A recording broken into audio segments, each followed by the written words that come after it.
नमस्कार किसान भाइयों, स्वागत है आप सभी का आपके अपने YouTube चैनल किसानों की पाठशाला में।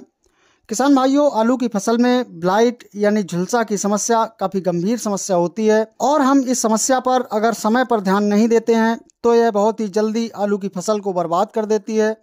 तो आज के इस वीडियो में हम बात करने वाले हैं कि आलू की फसल में झुलसे की समस्या को आने से कैसे रोकें। यह समस्या हमारी आलू की फसल में ना हो, इसके लिए हमें कौन सी दवाइयाँ लगानी चाहिए और क्या क्या सावधानियाँ रखनी चाहिए। यदि हमारी फसल में ये समस्या आ जाए तो इसे कंट्रोल करने के लिए हमें कौन कौन सी दवाइयाँ लगानी चाहिए, इसके बारे में आज हम डिटेल में बात करेंगे। तो आप वीडियो को बिना स्किप किए हुए लास्ट तक जरूर देखें, जिससे कि आपको एक सही जानकारी मिल सके। किसान भाइयों, आलू की फसल में झुलसा दो प्रकार का होता है, एक अगेती झुलसा और दूसरा पछेती झुलसा। बात करें अगेती झुलसा की पहचान की तो किसान भाइयों, आलू के पौधों की जो पत्तियां होती हैं उन पर बाहरी साइड से स्पॉट यानी काले या भूरे धब्बे बनने शुरू हो जाते हैं और पत्तियां बाहर से अंदर की ओर सूखना शुरू हो जाती हैं।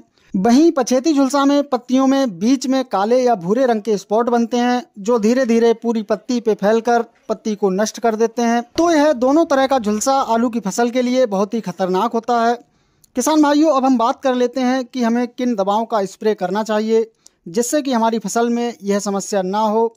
तो इसके लिए किसान भाइयों, मार्केट से आपको जो दवाइयाँ लेकर आनी है वो लानी है M45 की 500 ग्राम मात्रा आपको प्रति एकड़ के हिसाब से लेकर आनी है। दूसरा, इसके साथ आपको लेना है मेटल एक्सल 35%, इसकी भी आपको 100 ग्राम मात्रा प्रति एकड़ के हिसाब से लेनी है।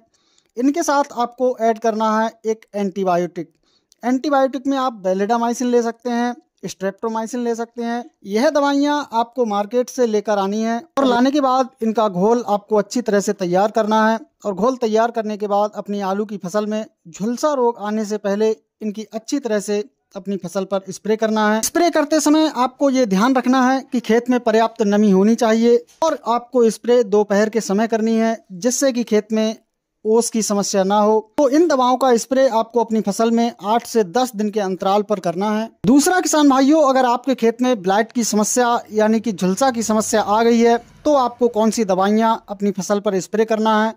तो इस समय आपको मार्केट से जो दवाएं लानी है वो लानी है बासफ कंपनी की एग्रोवेट के अंदर टेक्निकल की बात करें तो इसके अंदर डाईमेथोमोर्फ 50% WP फार्म में होता है।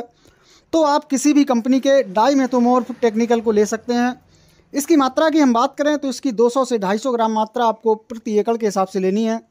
और दूसरा, इसके साथ आपको लेना है कॉपर ऑक्सीक्लोराइड की 500 ग्राम मात्रा आपको प्रति एकड़ के हिसाब से लेनी है। इन दोनों दवाइयों को मार्केट से लाकर इनका अच्छे से घोल तैयार करना है और घोल तैयार करने के बाद 120 से 150 लीटर पानी में मिलाकर अपनी आलू की फसल पर छिड़काव करना है।